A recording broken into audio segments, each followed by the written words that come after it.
Hello and welcome to another one of our special editions of Slant Alpha Adventures.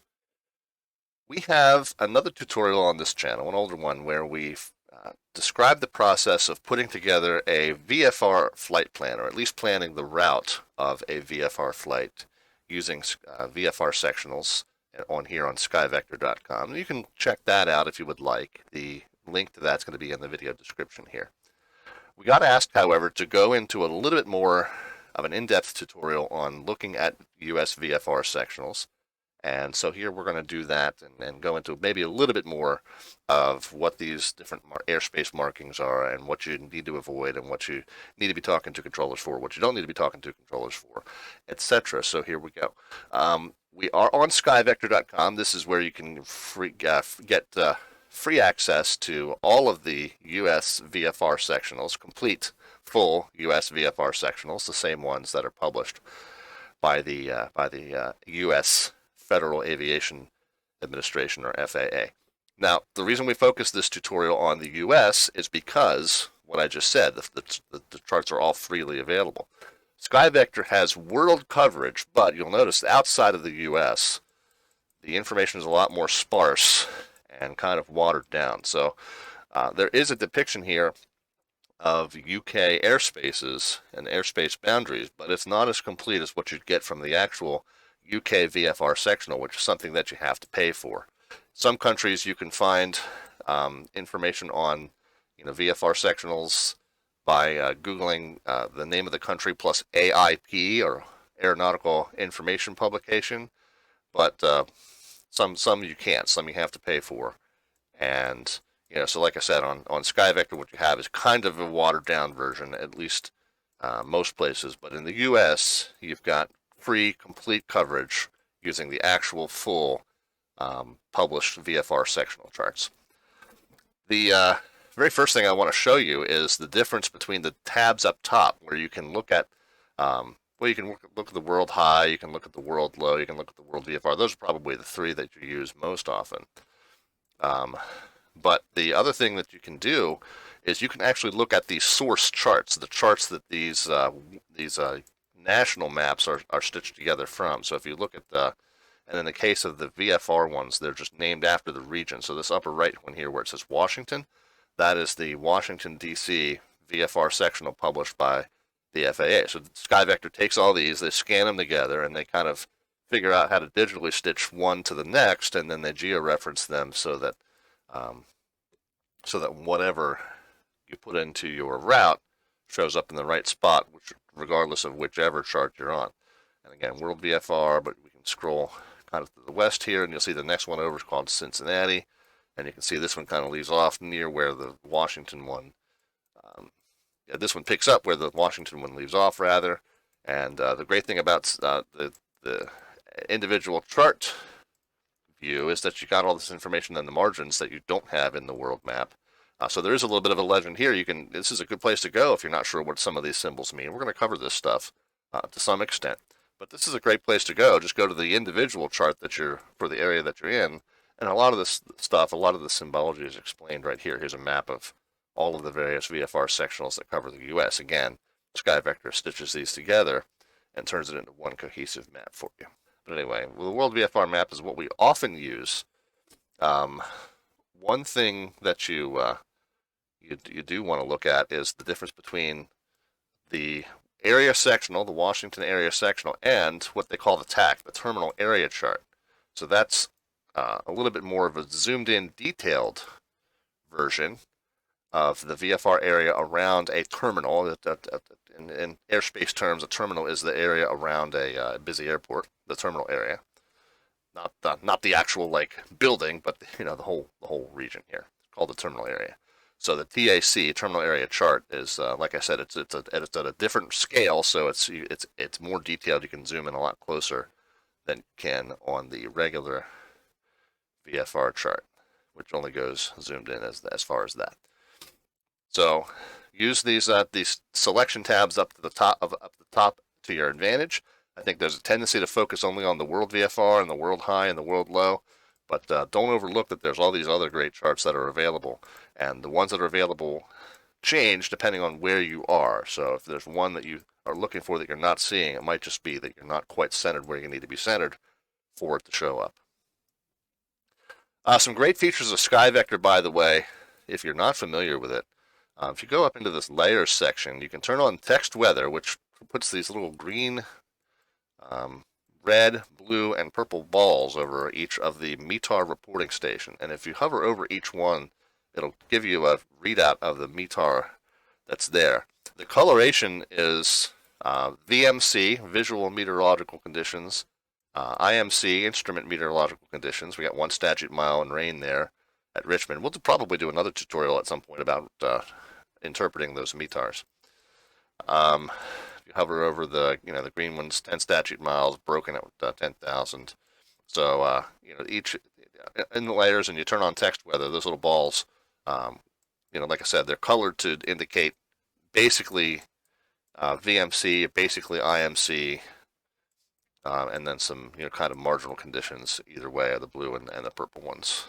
So, but you can hover over those and see the full description there if you have text weather enabled up here in the layers. Again, this is the layers menu. Another one that's really useful, especially for Microsoft Flight Sim 2020 flying, but X-Plane 11 as well, is the icing warnings. If you zoom out, you'll see you can turn those on and off, but you can see that there are some icing warnings going on, and if you click on it, it'll give you the full text of the Airmet there, and the useful information there is often between freezing level and flight level 260, freezing levels between 140 and 160. So you kind of know what altitudes are going to be most treacherous by reading the text of those icing Airmets. So that's another useful one to have. And then the other useful one I find is the MRMS weather radar. I think MRMS is in the U.S. only. Some of these other ones might be global, but MRMS is available in the U.S. I'm going to go close the weather, the layers menu. And then this is precip. So it kind of gives you an idea, and you'll notice it's not a coincidence that the icing warnings, are kind of tracking along where the precipitation is. Really cool thing about the precipitation radar returns is the bottom of the screen. You can hit play here, and it'll step you through, so you can kind of see which way it's trending. And of course, weather typically goes west to east, but that's not always the case. And so sometimes locally it will go, a little bit more north and south. Occasionally, weather comes off of the ocean and goes west in spots. Here we go, down here. So you can see the weather here is trending off of the Gulf and headed west into Mexico and South Texas. So having that play, you can kind of see which way it's trending. You can maybe predict whether the weather is going to clear up or whether it's going to get worse where you intend to fly. So there's another useful feature there for you on SkyVector. We'll go into the Flight Plan tab. We can hit new, blank that out. Now this does briefing and filing. You don't want to touch that as a VATSIM pilot or as a sim pilot. This SkyVector does have some functions that will connect you to the actual real-world FAA. Matter of fact, it's not really dangerous to accidentally click on that because you do have to sign in, and I would just recommend don't create an account because that way you're not in danger of accidentally filing something in the real world. So just you can actually click on that if by accident. You can just hit cancel there. But this is a great place if you want to start plotting together a route. Just type in your origin and destination. You get a direct line. You can start adding waypoints there, things like that. So yeah, you can kind of craft a route, and that's was what we focused on more in that other tutorial, which we linked, which is a little bit linked in the video description. Anyway, so that's some basics of SkyVector in a little bit more detail than what we talked about in the other tutorial. But let's start looking at these markings in more detail this time, and talk about what some of them mean. So for starters, I want to start with kind of one of the more obvious features is this big magenta ring surrounding, in this case, the Philadelphia Bravo airspace. And you'll notice it's marked 30 nautical miles, Mode C. Well, what is that? That is what they call the Mode C veil. And for purposes of VATSIM, it really doesn't matter. I'm only pointing it out because it is kind of prominent, and if you're crossing over it, you're thinking, oh, am I in airspace I shouldn't be in, or what's going on there? For VATSIM purposes, you can pretty much ignore this. The reason I say that is because the VATSIM Code of Conduct, paragraph Bravo 4, B4, not after, B4, says a pilot should not squawk standby while their aircraft is in motion, or shall not, I should say. Shall not squawk standby while their aircraft is in motion, and that means on the ground or in the air, except when requested by air traffic control. Simulation of aircraft without a transponder is permitted with air traffic control approval. There are certain cases in the U.S. If you are in Bravo airspace or Charlie airspace, you need to have a transponder. If you're in Echo airspace or Delta airspace, you don't need to have a transponder. On VATSIM, you would need to pre-coordinate that simulation with the controller. On VATSIM, you pretty much assume that you're going to be squawking mode Charlie anywhere you are, no matter what you're doing. But if you get more advanced in your VFR flying and you want to simulate operations without a transponder, this is the point at which you cross into the area where you have to use it anyway. So an aircraft without an operating transponder would have to stay outside of that mode C veil. But those of us, simulating normal everyday VFR operations, all of us on VATSIM have a mode C transponder by virtue of our pilot client, whether the plane has mode modeled or not. You've got the mode C function in the pilot client that you can activate. So pretty much every aircraft on VATSIM has a mode C transponder, whether we realize it or not. And so the mode C veil really isn't that pertinent to you. Like I said, I only point it out because it is a pretty prominent feature on these charts, and as you get closer to this terminal airspace, now you can pretty much ignore that. Let's talk about Bravo boundaries. The class Bravo airspace is the airspace that surrounds the largest and busiest airports in the U.S., and the Bravo boundaries are here in the thick blue lines. This is Philadelphia International Airport in this particular instance. You can see that it's mostly circular, but since Philly tends to go more east and west, you can see that there's a little bit of additional airspace bumping out to the east and west there that kind of lines up with the planes that are being on that'll be on approach and departure to Philly. And now, again, let's go to the Philly. Is there a Philadelphia TAC? Yeah, let's go in so we can zoom in a little bit closer. The cool thing about the TAC is that first of all, you can see everything a little more clearly because you can zoom in. The cool thing about the TAC is it tells you exactly where these boundaries are. If you're ever going to try and navigate this without a GPS, like we do on this channel primarily, we've navigated just through the old school VOR radios. You can tell with the DME countdown exactly which shelf you are underneath by knowing these distances here. 15 miles to this boundary, 20 miles to this boundary, 24 miles to this boundary, and 11, and so forth. You'll notice that within each different boundary, the airspace has different vertical limits. So closest to the airport, the boundary goes from the surface all the way up to 7,000 feet. You can imagine just these have 2 zeros on them. Surface to 7,000 feet. When you get into the next one out, this is pointing to this little piece here, 300 to 7,000. This piece here goes from 600 to 7,000. So the further out you go, the higher the shelves go. If you think of Class Bravo airspace vertically, it often looks kind of like this. There's a staircase, and so this is all within the Bravo. This is all controlled area, and then outside is Echo or Golf. So the lower you go, the closer you can get to the airport, and we'll talk about Echo and Golf space in a moment here. But the lower you are, the closer you can get to the airport without having to talk to the approach controller. So if you're in Echo and Golf, again, we'll talk about it in just a moment, but in Echo and Golf, you don't have to be talking to the approach controller. So that's kind of the point of Bravo airspace is, if you are within these lateral limits, say you're within, what is this one, 20 miles, and you're within the lateral limits and you're within the vertical limits, so you're somewhere between 3,000 feet and 7,000 feet, again, just imagine the 2 zeros, then you must have already gotten in contact with the approach controller covering Philly. And you must have, in the case of a Bravo, you must have specifically heard the words cleared into the Class Bravo airspace. A VFR flight cannot enter Class Bravo airspace without having heard those specific words cleared into the Class Bravo. That's going to be a little bit different with Charlie and with Delta. We'll talk about that in a moment. But again, in this case up here, you get within, is that still the 20-mile? Yeah, 20-mile arc that goes all the way up here. But you're up here by Lionville. Then you can proceed inbound. If you're going to be at 3,000 feet, you're okay because you're below this 3,500 foot limit. But then once you get within 15 miles at 3,000 feet, you're within that shelf there. So the lower you go, or the closer in you get, you could be entering one of the lower shelves. So those are Bravo boundaries, and again, must be in touch with approach. Must hear the words cleared into the Class Bravo airspace. Let's go back to the World VFR. Charlie airspace, let's see if we can go kind of south and east. What is this here? Is this Atlantic City? Yeah, this is Atlantic City. Charlie airspace, very similar to Bravo airspace, but on a smaller scale.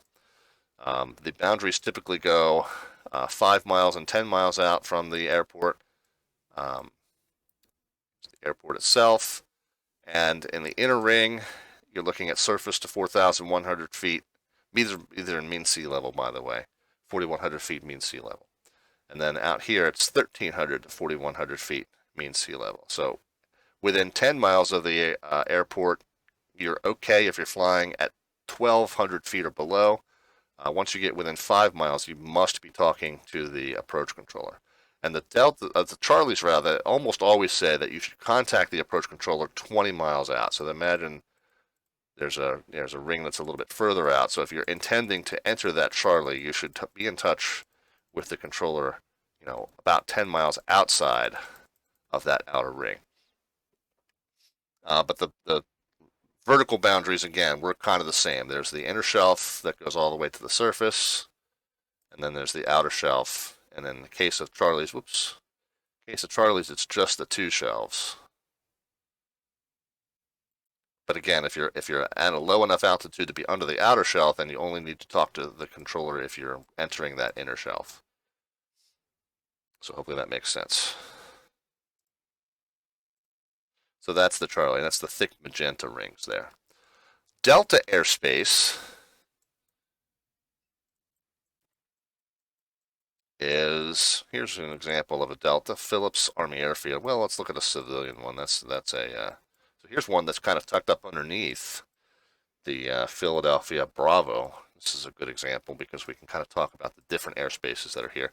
Delta airspace is this dotted blue line, goes 4 miles out from a Delta airport, and Delta airspace only has one.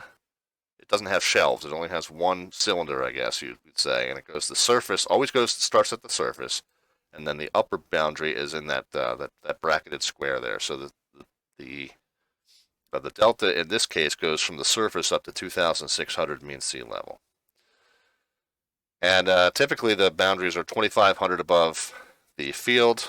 But again, the field here is at 80 feet already, so that's almost 100. So the Delta here goes up to 26. We'll talk about the information that's in these little airport icons, data blocks here in just a moment too.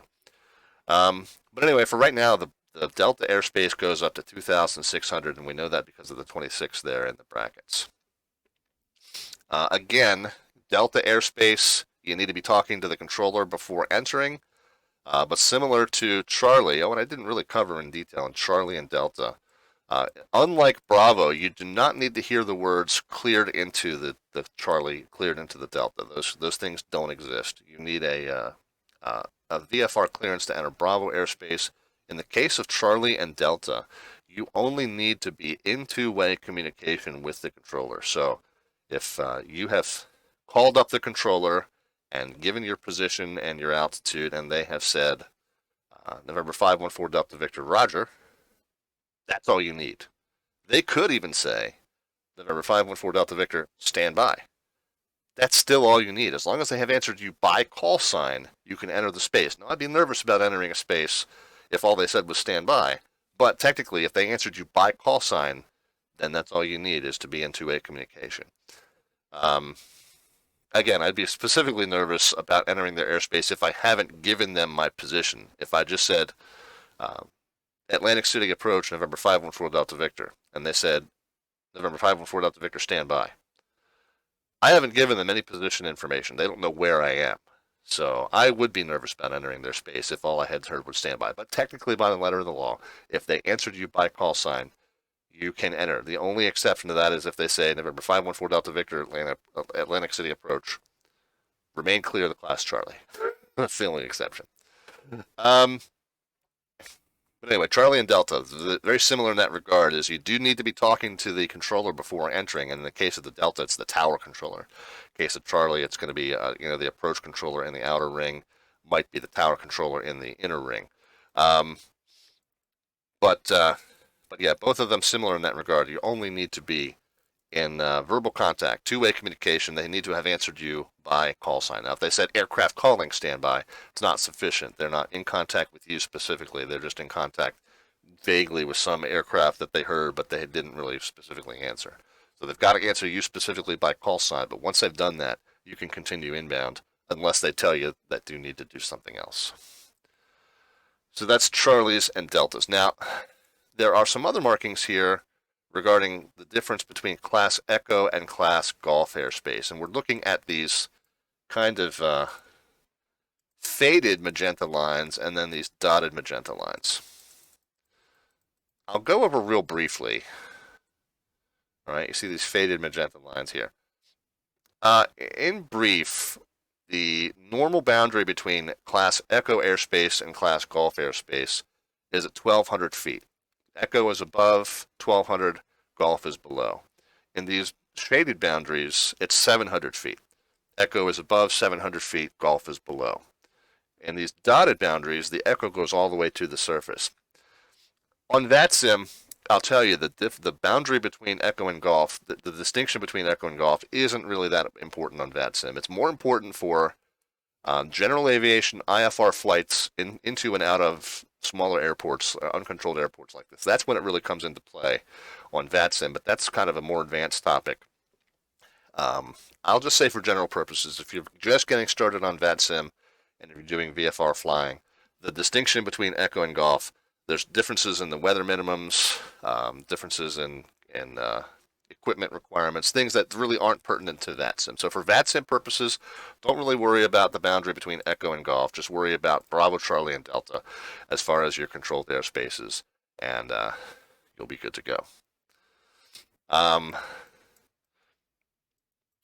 Restricted airspace, such as this piece around Aberdeen Proving Ground and Edgewood Arsenal, Army facilities, Army testing facilities here in the eastern Baltimore region.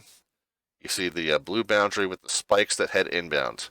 Spikes equal bad. Don't fly into this airspace. R means restricted. R means you are restricted from entering this airspace. Now you can go out to the Baltimore, where's the regular Washington area chart? Here we go. So R4001A is what we're looking at. You can go back out to the margins here, and there's a list. See if we can find it. Down here, yeah, R4001A is, yeah, so this is kind of complicated. From 0700 to 2400, the ceiling of that is unlimited. It goes all the way to the outer space.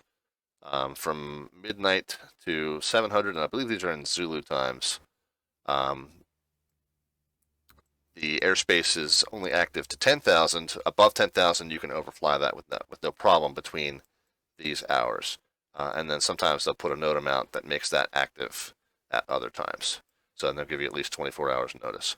On VATSIM, restricted airspaces may or may not be simulated. Obviously, they're not often active. There's not very often military activity going on in them. But it's kind of up to the individual controller if you, as a VFR aircraft, would be permitted to enter that airspace. You can ask if the controller is Potomac approach, November 514 Delta Victor. Can you advise whether restricted area 4001 Alpha is active at this time? or sometimes they use the words hot or cold. Is 4001 alpha restricted? Is it hot at this time? And they'll say, no, it's cold. And that would be your indication that you're clear to go ahead and fly through that. So prohibited airspaces, man, we got a real big one, real big important one. Let's go to the TAC chart here. So the prohibited airspaces are the ones that, again, it's encircled in blue, and it's got the spikes in the middle, but the spikes kind of go further through. But I guess the big difference is that it's denoted by a P rather than an R. Prohibited means you can't ever go through there. Air traffic control can't really give you permission. I think there's certain military aircraft, obviously like Marine One is allowed to go into that one, because the White House is like right there and Marine One lands there. But certainly if you're non-military, you pretty much aren't going to get permission to go into the prohibited airspaces. Again, the P-56 just north of DCA, that's one that comes into play on our air traffic control streams all the time because we watch pilots that violate it. And then out here over Camp David, Frederick, Maryland, just north of Frederick, Maryland, there's a restricted airspace that is that encircles a prohibited airspace over there. And then I guess we'll talk about the white shaded area. The white shaded area is what they call special flight rules airspace. Technically, everything within this 30-mile boundary of DC is special flight rules airspace. We don't simulate the flight restricted zone on VATSIM just because the real world requirement is that you pass like a Homeland Security course and all that stuff, and we can't really ask you to do that on VATSIM. So we typically don't simulate that specific special use airspace, but special use airspace in other places is simulated, and particularly there's a special use airspace up here. You can see the boxes that bound the Hudson River. And again, there's a chart. If you go to New York Skyline and New York SFRA, Special Flight Rules Area, that depicts exactly what you can and can't do and what procedures to follow in those airspaces. So SFRA, Special Flight Rules Areas, are shaded in white or by these boundaries that have the boxes along the boundary. And so that's where you can find information on SFRAs. The other types of airspace that you want to be aware of, and again on VATSIM they don't matter as much, but there are what they call alert areas and military operation areas. So here's the Seymour Johnson Echo MOA, military operation airspace, or area maybe, either way. Gamecock MOA, Gamecock Bravo MOA, Gamecock Charlie MOA. A lot of the military squadrons are named after the big state schools, so the South Carolina Gamecocks down in this area, so the Gamecock MOAs. Actually Bravo, Charlie, and Delta in this area. But you find scattered throughout the U.S. you have these MOAs, Bulldog Alpha and Bravo, Bulldog Bravo and Charlie MOAs. So as a VATSIM pilot, as a real-world VFR pilot, you are able to go into those areas. You're not restricted. You're not told you can't enter them under certain circumstances. You're allowed to be in there. In the real world, it is encouraged to be in touch with an air traffic controller. And again, remember, we're outside of Bravo, Charlie, and Delta airspace here, so we don't need to be in touch with ATC as a VFR flight in these areas. But in the MOAs, it's encouraged that you are in touch with ATC for what they call flight following, which is traffic advisories, terrain advisories, weather advisories. You get in touch, you let them know where you are and what you intend to do, and they just make sure that you're clear of terrain, clear of traffic, and clear of weather. But in the case of an MOA, they also kind of will let you know if there's activity going on that you should be aware of, and they might encourage you not to be in that airspace if there's some sort of military practice function going on in it. And again, on VATSIM, like I said, it's very, very, very rare that would be the case. But there are occasionally some virtual special ops groups that do operate in those. So it's good to be in touch. And again, if you want to do this as realistically as possible, the encouragement would be to be in touch with the center controller or approach controller that handles this airspace and be talking to them so that you'll know if there's any military activity going on in the area that you should remain clear of.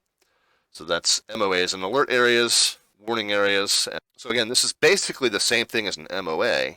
It's just not military in nature. So this is where they do a lot of flight school training. So they might be doing slow S-turns and, stalls and other stuff that turns around a point. Other stuff where student pilots are going to be focusing on maneuvers and not really focusing on traffic around them. So it's just an alert. It's just like a heads up to say, hey, there might be some unusual stuff going on in this area. Again, you want to kind of be in touch with air traffic control to get traffic advisories and have them help you look around and spot those and stay clear of what's going on there. But again, alert area and MOA, it's recommended but not mandated that you're in touch with air traffic control. And again, on VATSIM, kind of unlikely that you're going to have too many traffic conflicts there. But again, it's up to you as to the level of realism that you want to put into that kind of stuff. Let's talk about the airports themselves, guys. We haven't really talked too much about the airports themselves. The big features of airports on SkyVector is whether or not they have a control tower, and whether or not they are non-controlled. Even if VATSIM staffing is to the nines, there are airports that do not have control towers. By the way, you might think that every controlled tower has a delta space around it. Some of them do not. Most of them do. But the big way to tell whether it's controlled or not is whether it's depicted in blue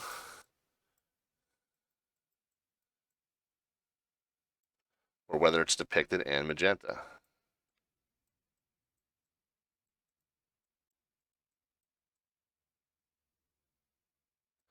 Non-towered, non-towered, non-towered.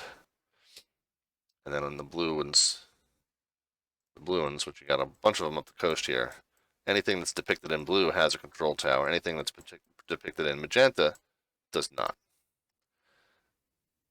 Let's talk about the data blocks themselves.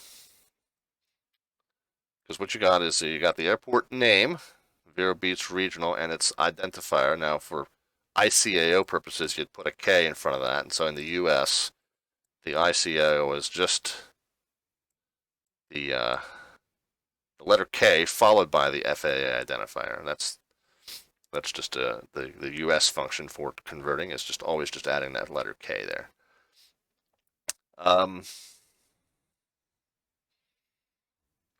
Some information about the ATIS and control tower on VATSIM you can kind of ignore.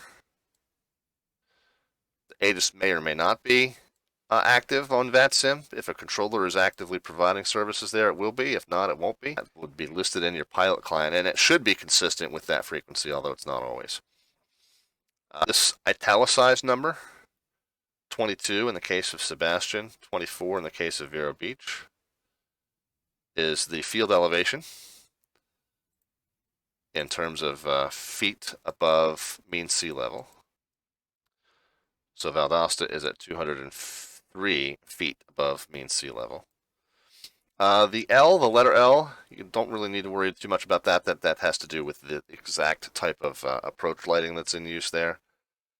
This next number kind of important. 80. What do you suppose that means? 36. Okay, Hampton County, 3, Juliet 0. Hampton County, 36.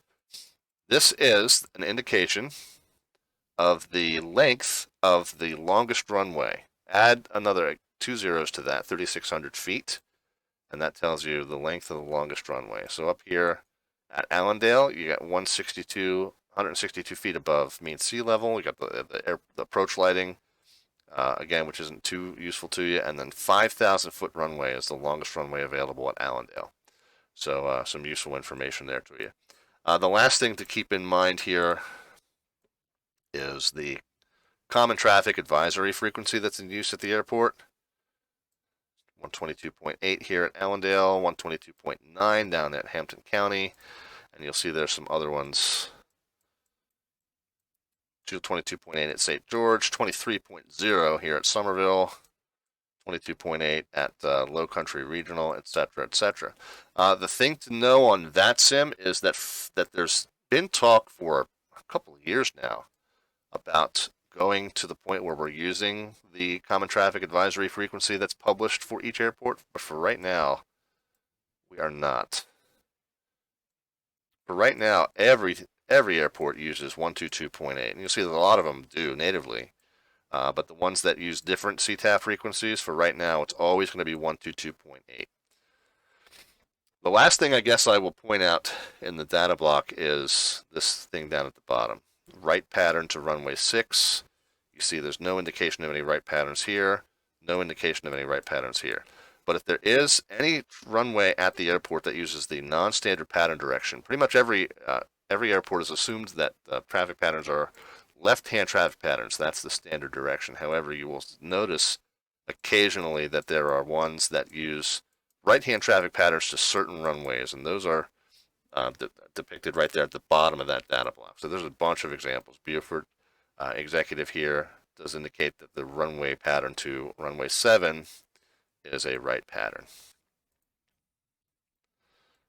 So if you want to be making your traffic patterns in the correct directions. One thing about deltas, guys, I didn't cover this before, but deltas, let's find a good example of a delta that indicates a pattern direction. Deltas are interesting in that they are almost always, and I say almost always, all of that I know of are part-time. The towers are not active 24 hours a day. Here we go.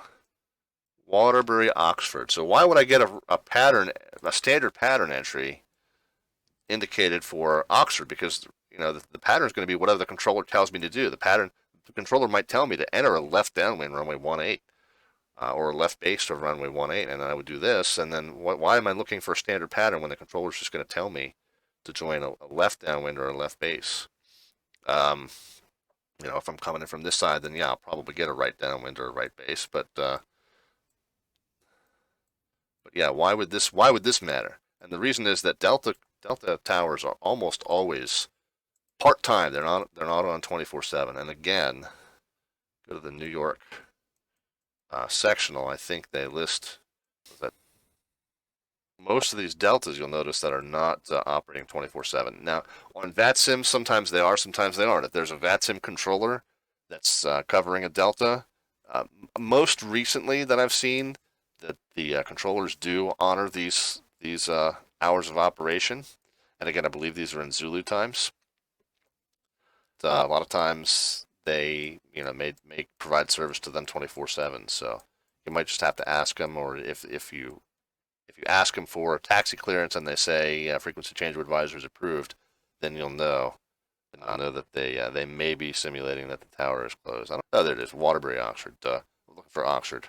Waterbury, Oxford. So it's 0600 to 2100 is when it's active. So just something for you to know. Deltas, may kind of revert to echo type towers, uncontrolled towers.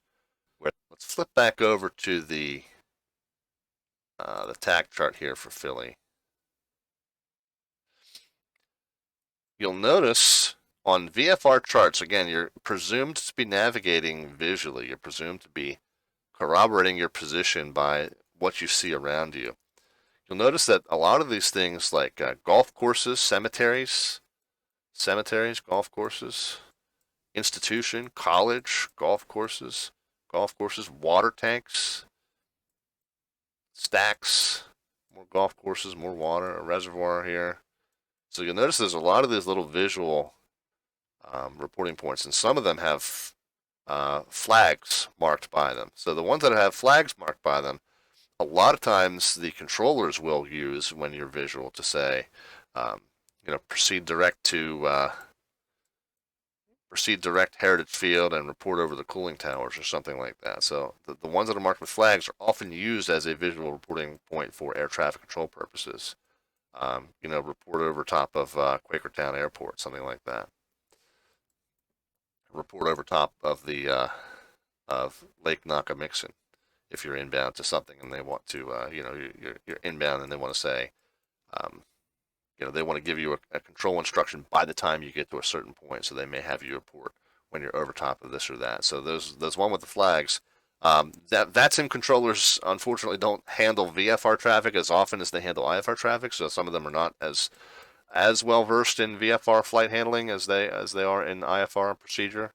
But just know that those visual reporting points, those ones that are marked with flags, are often used. And you can see they're marked here on the regular VFR chart as well. It's just a little easier to see on the TAC chart. Those are some good ways to corroborate your position if you're navigating visually. Obviously, you're navigating up the coast and you want to be sure where you are in relation to Newcastle Airport. Well, as soon as you see the island with the fort on it, you'll know that you're just outside of that delta. That sort of thing. You'll notice that these little up arrows have heights with them, 851 and 332. So that's how high above mean sea level is that obstacle and how high above ground level is that obstacle. So if you're flying in this area, you need to kind of be aware that there are some obstacles that go up to 700 feet and some odd in terms of mean sea level. So these little, and that could be terrain or it could be man-made objects that go that high. It could be towers, it could be a tall building or something, radio towers. What are the big windmill type fans?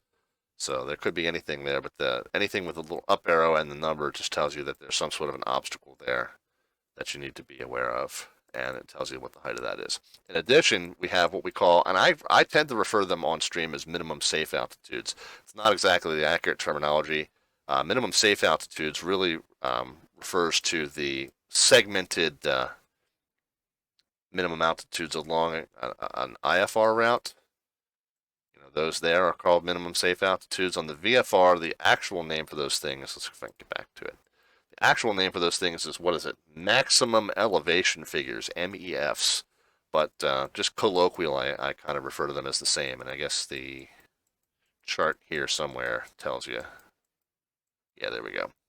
So they're more properly referred to as maximum elevation figures in thousands of hundreds. So 12,500 feet gets you above any of the terrain and obstacles in that specific area. You'll notice here in the eastern shore of Maryland is kind of flat, so you only need to be 700 feet above the ground over here in the Delmarva area. Once you get out further to the west, you get through the Appalachian foothills. There you get, have to be at 4,700 feet to be above all of the terrain and obstacles in that area. And there's a couple 100-feet buffer. I think it's like 300 feet buffer between the MEF there and the actual highest thing in that square. So there's a little bit of a safety margin there, but these numbers kind of give you an idea if you're going to be cruising, for example, from this airport here, KCB, Clarksburg, and you're going over the mountains to Front Royal. Kind of gives you an idea. Well, I'm going to have to probably plan for 5,500 because I'm eastbound VFR, and I'm going to need to be at least 4,700 to ensure that I'm clear of all this terrain as I cross this ridge. Last but not least, VFR sectional charts do depict navigational aids. So NDBs and VORs are depicted here. Typically, VFR, you're navigating visually. You're not navigating with radio nav aids, but you can certainly use radio nav aids to augment your visual navigation and corroborate and cross-check your position, make sure you are where you think you are. An NDB is in this magenta box, and the name of it, and the two-letter identifier, and the radio frequency there, and the actual beacon depiction there is kind of that little circle with the dots all around it. So that is a non-directional beacon. That would be one that you tune in on your ADF receiver, and it would just point you to the right direction. It really doesn't give you any other guidance other than where is it from where I am right now. But then the VORs, which of course we use on this channel extensively in both IFR and VFR flight, would be like this here, Snow Hill, and again you get a blue box with the frequency, and SWL is the identifier. It even has the Morse code translation for these. So when you tune them in, you should flip them on and make sure that you are receiving the one you think you are. But if you don't know Morse code off the top of your head, it's okay because you got right on the chart, you got the Morse code translation for SWL right there in the box, and then the frequency that you need to tune, and then here's the VOR itself, and then you've got markings for 30 degrees, 60 degrees, 90 degrees, 120. You got every 30 degrees there, 21s, 18s down here, kind of covered up by that private field. 24, 27 is kind of covered up by something. Maybe it's this one there. 30, 33, and then there's due north. I believe that on most charts, the edge of this VOR is depicted as 10 miles from the center of the VOR. Matter of fact, we can test that. Let's just pull up a flight plan route that starts at SWL and goes to SWL 270010. Again, if you put in point bearing distance reference, the identifier plus 3 digits for the direction and 3 digits for the distance in terms of whole miles. And yeah, it's pretty close. It's not exactly dead on, but it's roughly 10 miles to the edge of that VOR kind of scale there, if you will. Go ahead and clear that out. So that can help you kind of determine, oh, I'm 5 miles from the field, or I'm 10 miles from the field, if you know that those VORs, at least on these sectional, it might be different on the TAC chart. Like TAC charts are at a different scale, but at least on the regular standard VFR sectionals, those VORs are depicted as a 10-mile circle. Just, again, not that there's nothing that's different about flying within 10 miles from a VOR versus not 10 miles within a VOR, but just for purposes of judging distance on the chart, that's helpful information to know. And then down here, you did notice possibly that Victor airways are depicted on VFR sectionals. Again, when you're VFR, you're not typically flying Victor airways, but you may. As long as you're outside Bravo, Charlie, and Delta airspace, you can kind of fly whatever route you want, VFR. But just for sake of knowing that these are here, if that's the way you're navigating, and also for knowing that there may be IFR traffic floating up and down along these routes, it's good to know that they're there. So you'll see the nice light blue boundary. If you look on the world low chart, it's a little bit easier to see those, Victor 33, Victor 286, etc. But flip back over to the VFR chart, and you can see that those are there. Now, some key intersections are marked on the VFR sectional as well. You notice at that point where these two cross was called FAGED, F-A-G-E-D, on the world low. That is not notated here on the VFR sectional, so if you really need to know where IFR intersections are, you should switch over to the en route low chart. But some key intersections, like this one is called TAPA, and that's kind of an intersection of 3 different airways there, so that one's kind of important, and that one is marked TAPPA there. If you look at the world low, you can see that it is indeed marked TAPA, so there.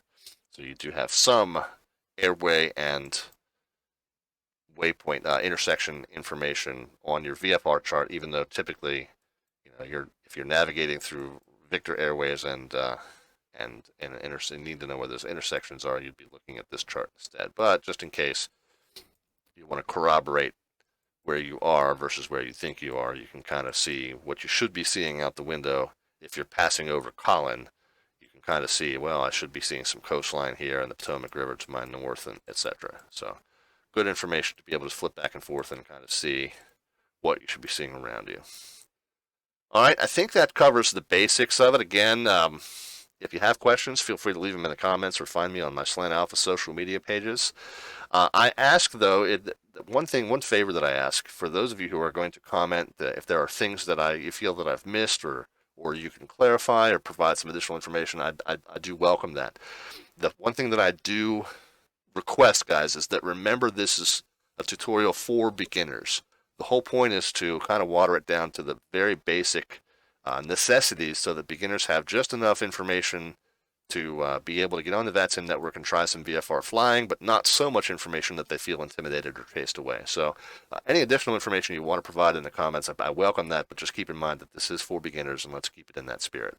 You guys have been pretty respectful of that in some of my other tutorials where we, again, are intentionally watering stuff down to a great extent to help people kind of get started. So just keep that in mind, but I certainly welcome additional information, and certainly if you have questions about anything that you saw here, just throw those into the comments as well. Hope that we will see and hear you on VATSIM really soon. In the meantime, do be safe and healthy in your own travels and your own adventures. In the meantime, we'll talk to you soon.